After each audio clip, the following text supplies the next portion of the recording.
back. Oh my God, we're going to damage our caravan. Stupid idea. Let me have a look. We didn't need to go down there.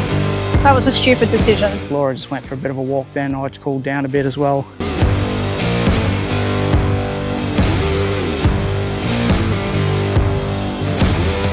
As this, I'm sitting behind this big boy, doing 18.8 litres per 100. That's a win. Well, I've been editing for a lot of this trip actually. It's gone so quickly. But the Misso has been driving under extreme concentration because we have had these oversized vehicles come past and overtake not only our caravan, but the caravan that was in front of us. And it's out of control. And we have seen a caravan smashed up in the bush here. It's a difficult one because what happens is you end up with one slow vehicle at the front and everyone is obviously trying to pass. Now, I had a slow caravan in front of me. I was waiting for the opportunity to pass him, but then a pilot come up behind me, past the caravan in front of me, obviously gave the all clear for the other trucks to come through. And they just come through 100 mile an hour and it was dicey. Now all that's happened is I catch up to the oversize and I'm in no rush. I understand they're working. You know, they were doing 110 overtaking. When a truck passes you, depending on the direction of the wind, you can really get sucked into them. So we came right over to the edge of the road and you had to hold on for when these big oversized overtake you. But we got there and we did it safely. Anyway, we're not here to give you road rules advice, but we're just sort of telling what our situation on the road. And then we're listening to the UHF and you can hear the pilot talking to other oncoming vehicles saying that he's got a wide load behind him. And then he's talking to road trains going, do you want to overtake? There's a couple of caravans. I'm like, oh my God, like, yeah, because it had banked right up. Yeah, 6 loads at 3.7, all spread out, looking at your back. Still on the front line, there'll be plenty through here, thank you. Yeah, so the pilot will always use his CB to communicate to anyone, even if they may not have a CB. He will just do a call out and then the guys ahead will know that there's a 3.5 metre wide oversized coming through. So we're heading to Bourke. We've got to stop at the Australia Post to pick up some parcels. We've got to get some milk and was there something else? Beer. Beer, okay. The cats are on tonight. And then we're going to head out to a free camp on the Darling River for a couple of nights. So we're pretty excited about that. It is a little bit cloudy, but the weather is quite warm. It's 19 degrees at the moment. It was extremely foggy. Yes, leaving Cobar. That's the other thing with old mate. He didn't have his lights on either, so I don't know. Yeah. Anyway. What do you do? We will see you at the free camp.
No, go back.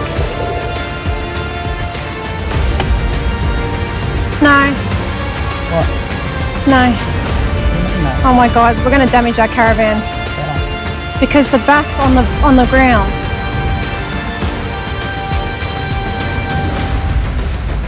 This is, babe, careful. I've got to go back. We're going to damage the wheels off the ground. Stupid idea. Let me have a look at it.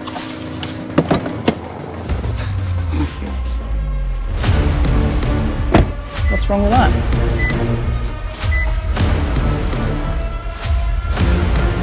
No, you have to go forward.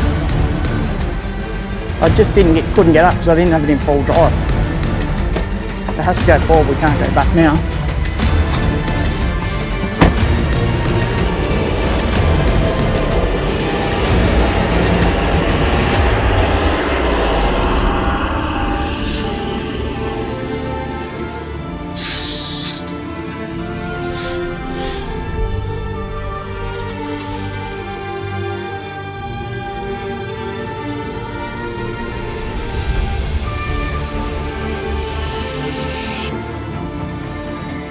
We didn't need to go down there. That was a stupid decision. We didn't need to do that. What's wrong with it? Babe, Nothing's broken. not yet. We've still got to get out of here. Was I right? Yeah, it's a great spot. Can't stress about these things, darling.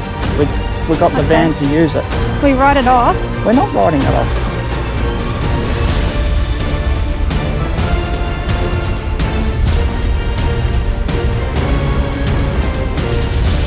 I can't see you. Turn this way. I can't see you, babe. Turn this way.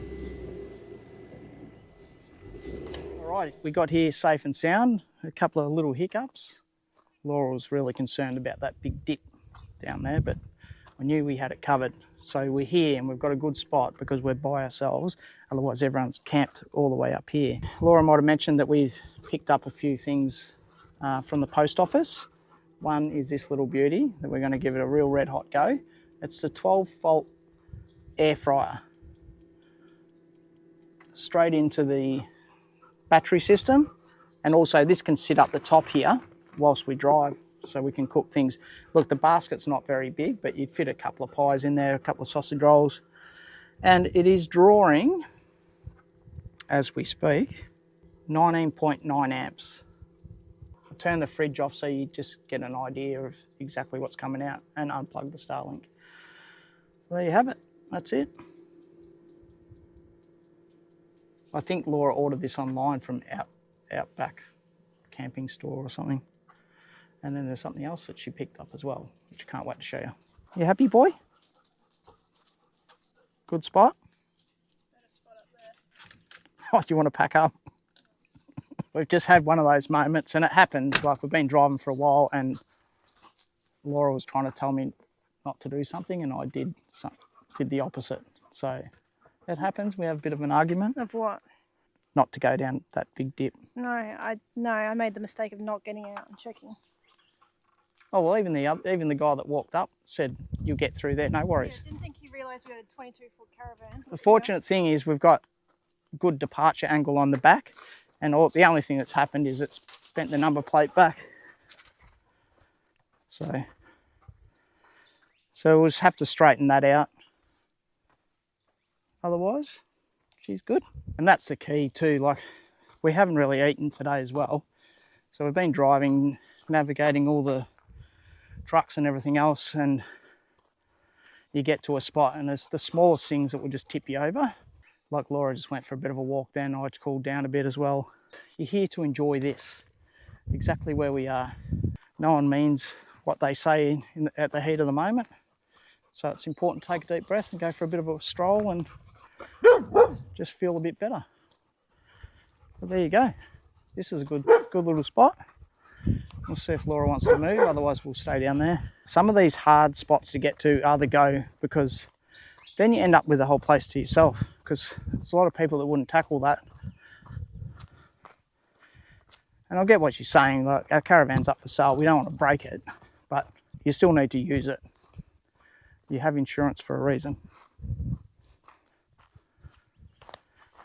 Tex is in the water. Beautiful. Come on, where's Mum?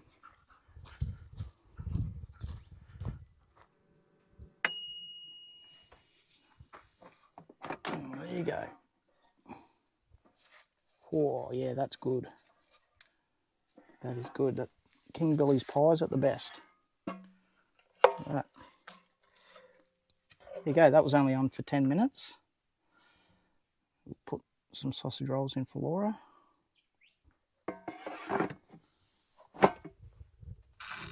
So there's no temperature setting, so to speak. It's just straight onto the timer, and then up the top here, it tells you how long to put things on for. Pretty simple, but it's great because it's 12 volts, so you're not going to use a lot of power. And that pie is crispy. King Billy has done it again. Well, there you go. Just caught myself another little baby carp. Bloody mongrel things. Anyway, a little bit of fun. I'll bury him. Laura's having a bit of a sleep. And I've just been kicking back here with a little Texie. Hey? Surely there's some other species around these towns. Just got to find them. Just got to catch them, Tex. Make this go away. I need a top shelf drink to set me straight and a little bit of honey to make this go away. Don't even chew her prey, just swallow me whole. It's just a little bit of heart, but that's just how it goes. It's just a scratch, a little water in the tank like a flat. Oh, tired that you changed, just a bad dream, but I gotta wake up, let it go. Morning, keep on coming, I can use a blackout. Give me something to drink, cause I don't wanna think. By now, knock me right out, filling me up, dishes out of my mind. Looking at my confidence and talking to a stranger. She told me to leave, and goddamn it, I see her point. It's time to go home, I know. Night is upon us, so it's about 20 past 6. So there you have it. We've just been sitting around the fire. Very peaceful here, so we're extremely happy about that. There's no Bollywood music. No. Anyway, what we have tonight is some tuna that friends of ours gave us. The idea is we want to make like a poke bowl. Yeah. And we're going to do it on a chopping board, sort of platter style. So it's an open poke bowl. So what we have is obviously the tuna, then we have red onion, some lime, julienne, some carrots, and some capsicum and some spring onion. So it's a pretty simple dish. The key with the tuna is not to overcook it. You need to cook it well enough, but not overcook it. It would become too dry. And then also, tuna has a lot of oil in it anyway, so we don't need to put oil in the pan. Which is your domain. Which I'll rip that. We also need to cook some rice. So we'll have rice in the dish, tuna. We'll have all the veggies around it, and then we'll have a beautiful sauce that you can dip the tuna into. So. Oh, that's right. I've got the old... the special sauce. And Tex, you're not in your bed.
All right, good morning. It's a big reveal today, the big unboxing. Laura's birthday present. Let's see what we've got in here. Your birthday,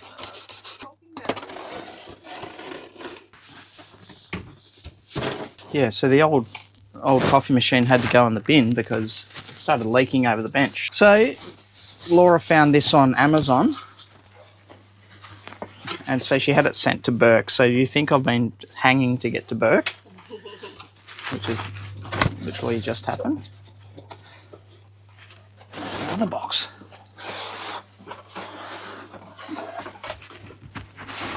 Oh my god, it looks good. It's got overhead cams, fluffy dice, and foxtails. The works. Have a look at it, though. Look at that! There's someone that doesn't drink coffee. You would think it was my birthday. You would think it's yours. How cute is that? And it actually almost matches perfectly with the toaster. It comes with 3 different cups that you interchange. Just here. One is for large capsules. So they're the big Aldi capsules. And this one is for coffee grind. So if you've got your own coffee, you put that in there, plunge it down with the plunger. And the one you're using? And the one I'm using is, I've just run some water through there, is just the pod. Okay, so the pod just sits directly like that. Shut that down. Lock and load. Cup just fits under. Oh, look at that.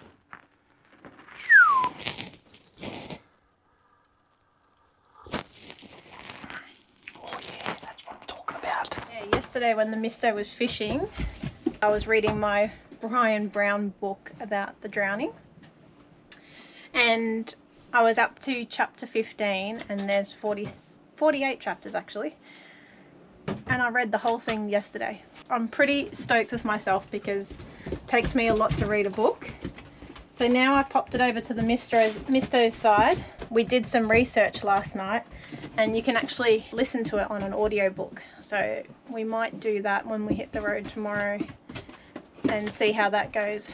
But yeah, it was a really, really good book. Oh my god, it covered everything, and I just couldn't put it down, and chapter after chapter you just wanted to keep reading. So I read that all through the night until I finished it. So that's 2 books down now on this trip.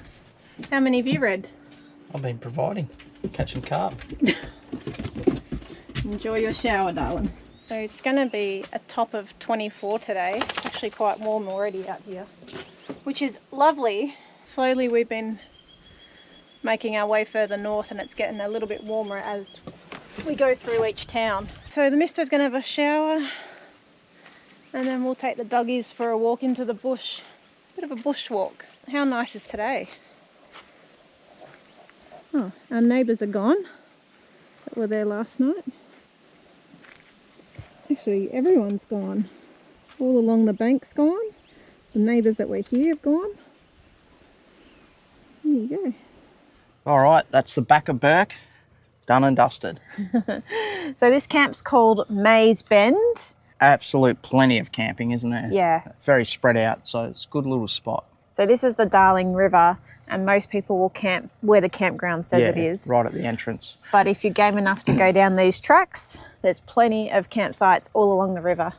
Yeah, I probably wouldn't take anything over a 22-foot van down here, only because of that ditch. We just had the departure angle to get out of that, which we have to navigate our way back through there, which is all fine.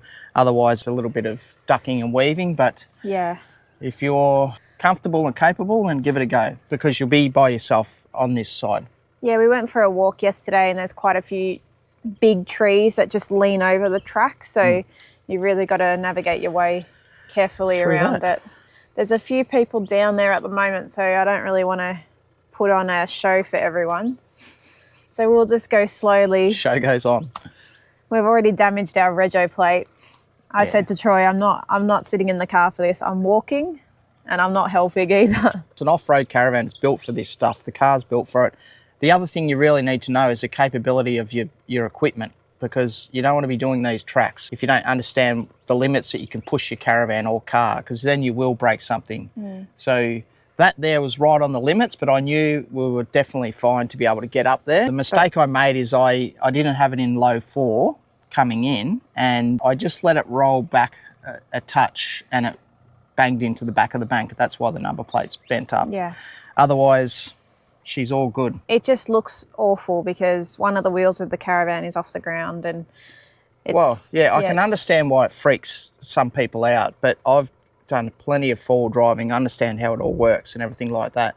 And when you got the Misso on board and she sees the Caravan doing something completely random that she's never seen before, of course she's going to freak out a bit. Well, I don't want something to happen to us, you or the dogs or the Caravan. Like, you know, we don't do these tracks for you guys. No. We do them to get to nice spots, but we're not going to continue. Well, look, if we turned up and everything was free down there, we would have just camped down there. Exactly. That would have been a no-brainer, but it was full. So we had to push the limits a little bit to get here. All said and done, everything's safe, everything's fine. Now, where are we off to now? So we're off to a hip camp. We're going to cross the border into Queensland today. We're staying at a really, really nice hip camp, one that is not overcrowded. They actually give you a camp spot and then you're K's away from the next camp spot. It's got a dam, creek / river, something like that, where we can catch some yabbies. They also have the bars that you can sit in the bars by using your fire to warm up the water. Yeah. So we're going to this station, and I'll tell you what it's called when we get there, in lieu of going to Charlotte Plains Station. So we want to see something different. We've seen Charlotte Plains quite a lot on YouTube. One day we'll get there, but this time we want to try something different that you guys may not have seen either. They do have the donkey system where you light the fire and have a little bath, so I'm looking forward to that, just soaking. And you can be nudie-roody in your bathtub. You know how much I love... You can't do that at Charlotte Plains. You know how much I love a bath. Yeah. Oh, we're so looking forward to it. And I've had a migraine all night, so I'm a bit out of it at the moment. But I don't need any more stress or pain. It's a 2.5 hour drive to this campsite, and I did pay for an early check-in of 12 o'clock, but I don't think we're going to get there by 12. Yeah. Anyway, we'll take you guys along with us. This has been an amazing stay here. So if you're in Bourke, don't be shy to come out here. The road it's very compact, but if there was a fair bit of rain around, I'd be second guessing it because it will get really muddy. It's just a bit out of town, so go into town, stock up, and then come out here. I wouldn't stay in Bourke anyway. No, I wouldn't stay in Bourke, but let's go. Let's all right. Get through this, and you'll see us on the outside.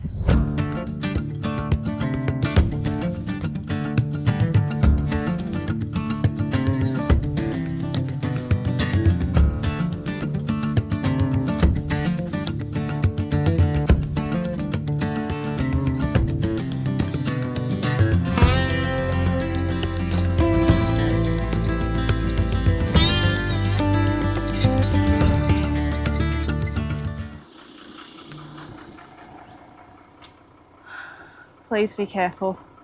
Everything's fine, darling. What's your strategy? Just going slow. It's in low 4. When you go fast down the hill, I'm so worried that the Caravan's just going to tip. It won't. It's designed to articulate. You don't need my help? No.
He did it. Oh my God, that was awful to watch. And I'm so glad we're out of here and we are never doing anything like that again.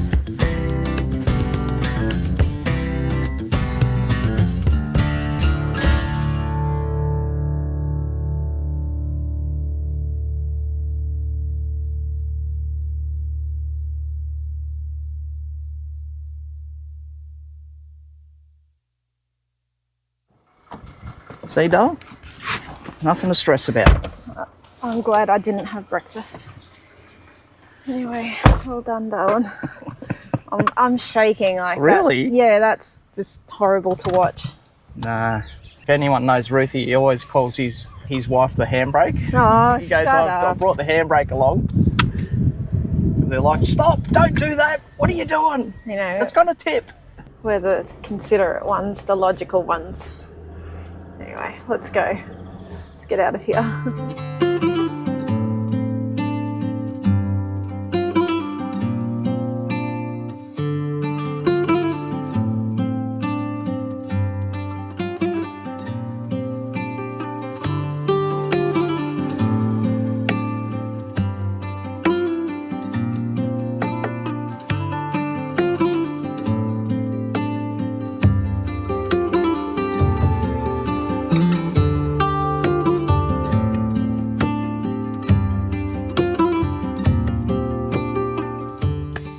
If you have made it to the end of this episode, we thank you for all your views and your support, and we hope you enjoyed the episode. It was a challenging time back at Maze Bend, but that's in the past now. We've moved on, and the caravan is okay.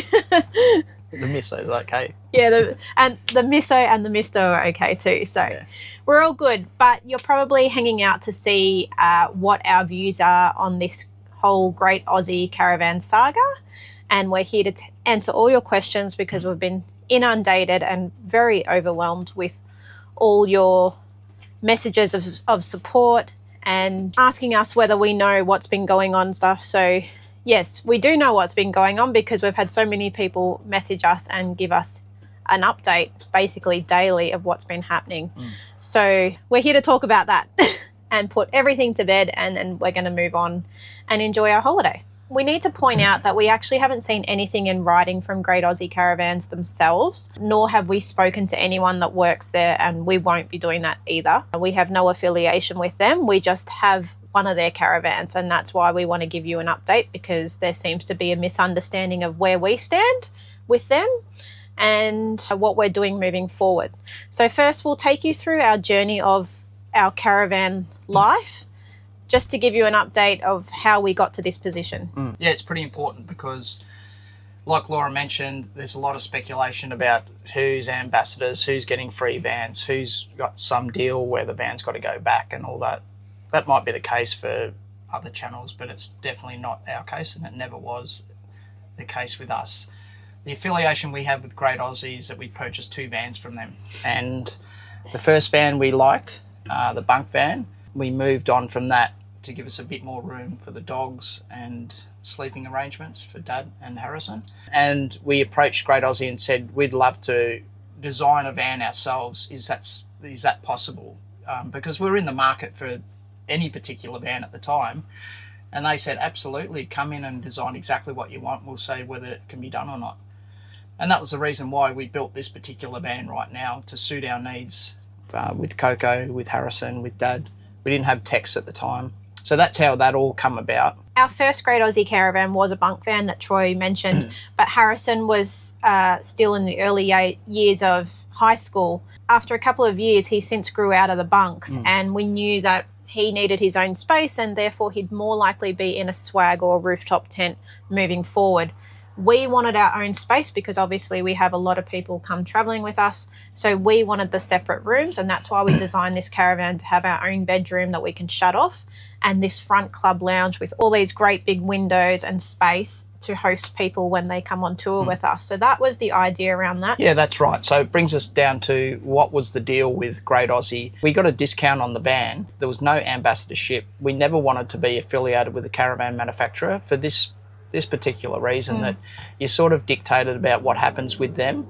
You also dictated in what you have to show, what you can and can't show. And if you're new to the channel, you'll know our channel is growing rapidly. From day dot, we have never been sponsored by anyone. We are solely our own Raw selves. Yeah, raw selves, and we basically buy our own equipment.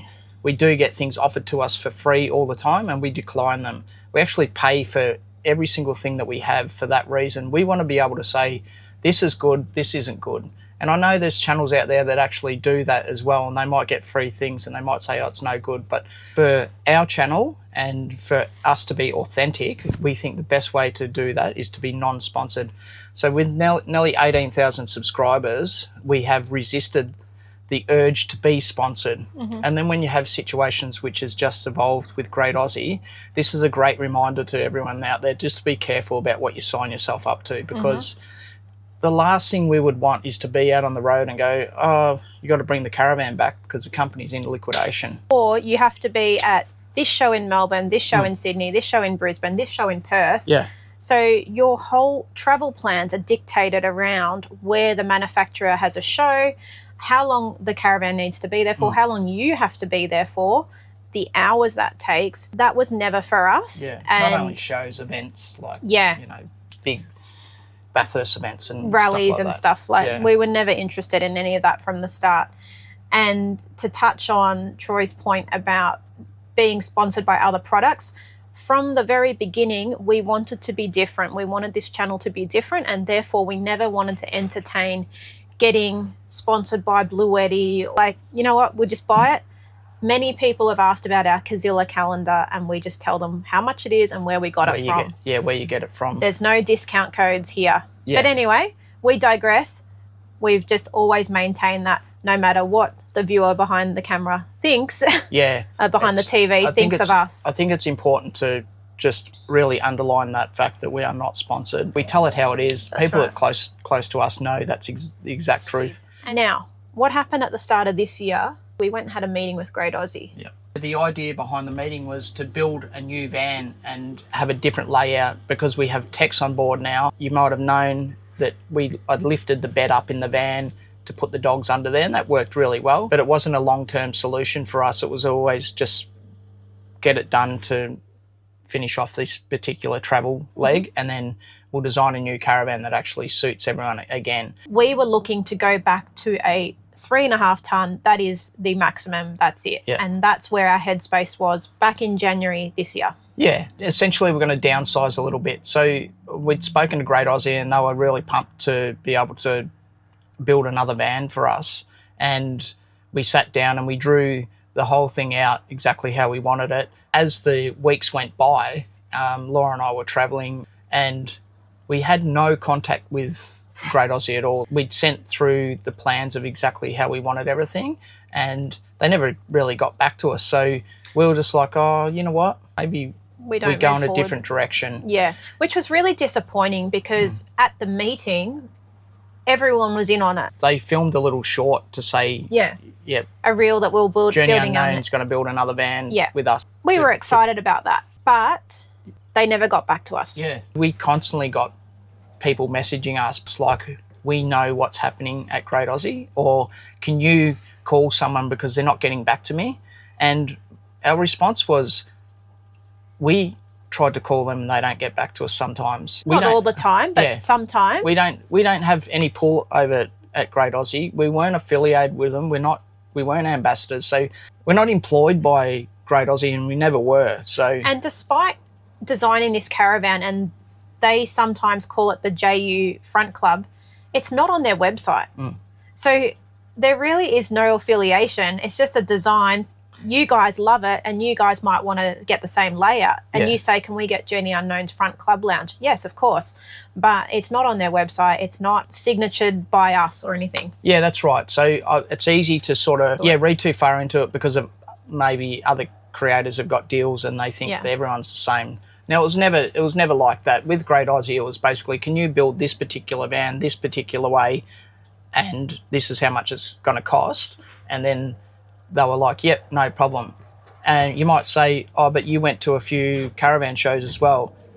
They asked us if we'd like to go to a caravan show. We're never under any obligation to go at all. And for what time frame we weren't either. So it wasn't like you have to be here for 5 days. It was like, yeah, we'll come and help you out. We'll come there for half a day and we'll see everyone that follows the channel, and which was great, and we actually loved that. So that was at the Sandown show when we released this caravan here, and also in the Brisbane show they flew us to Brisbane and we spent a day, two half days there to say hi to everyone up in Brisbane. And we also did the show at Flemington Showgrounds in Melbourne city of Melbourne, which we just for half a day. We weren't going to go there. They asked us at last minute, and we turned up and said hi. We also went there for our friends, Safe to Tow, to see their setup, to see their stand and help them out a bit too. So that's where we stand with Great Aussie. Okay, so now it probably brings us to what's happening with our caravan. Why have you got it up for sale? A lot of questions about that. Why would you love the van so much? It's been in Caravan World magazine. It's a really unreal layout, and rightly so. You probably think we're nuts to sell it. We put our caravan up for sale. We put the deposit on the RV on the 27th of February, and basically the next day the war started, and then everyone knows what happened with the fuel prices and everything else. So we weren't silly enough to think that we were going to sell the caravan straight away. So we've been in really good contact with the owners of the second-hand RV, and they were very thoughtful and said, don't stress about it, we can wait. We've been obviously trying to sell the van. We've dropped the price a bit too to coincide with the market at the moment, and we've just waited it out. But of course, then now the situation we have with Great Aussie going under, at the end of the day, if this caravan doesn't sell, we've always said we'll just keep it, because we are really happy with it. We do love it. We don't have anything to complain about. Of course, things have gone wrong that you've seen it on the channel that I've fixed, but all in all, it tows beautifully. It's one of a kind, and so we'll be happy to keep it. Watch this space. We don't know what's going to happen. No one does. So we'll just roll with the punches and keep producing content and go from there. Yeah. So today is the 19th of June, which means that it's been almost 4 months since we put a deposit down on our new RV and put our caravan up for sale. So that gives you some perspective of how long this has been going on for. We are meeting the owners next week of the secondhand RV to discuss next steps, because they've been waiting patiently. We've been trying to sell our caravan. We don't want to put anyone out. This could all very well fall through, and you guys will be the first to hear about it. But it doesn't change what we want to do in the future, and new things are to come, because, we do us and we do things differently.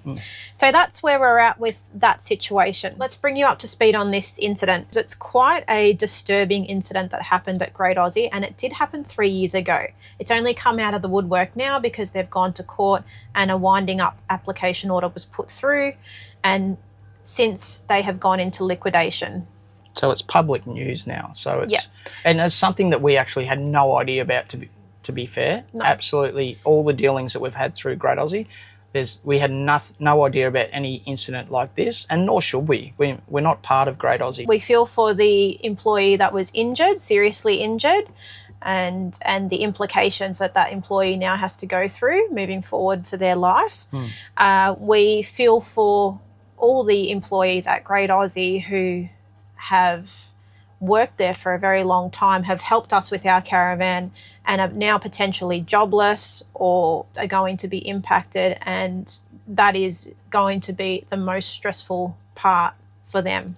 I feel for everyone involved, even the owners of Great Aussie. There's two of the nicest guys that you'd probably meet. And then thirdly, the other people that are impacted are the people, you guys, that potentially have bought a Great Aussie, you're waiting on delivery of your van, or you've just started the bill process, you put deposits down, you may have sold your old caravan to buy the new one, now you're caravanless. There's so many things that are going to be going through a lot of people's minds at the moment, and they're going to be processing, and they're going to be watching the news and watching any sort of information to come out of Great Aussie as to what's next. Fingers crossed the company gets bought out and they continue to build vans, because they do have a great van.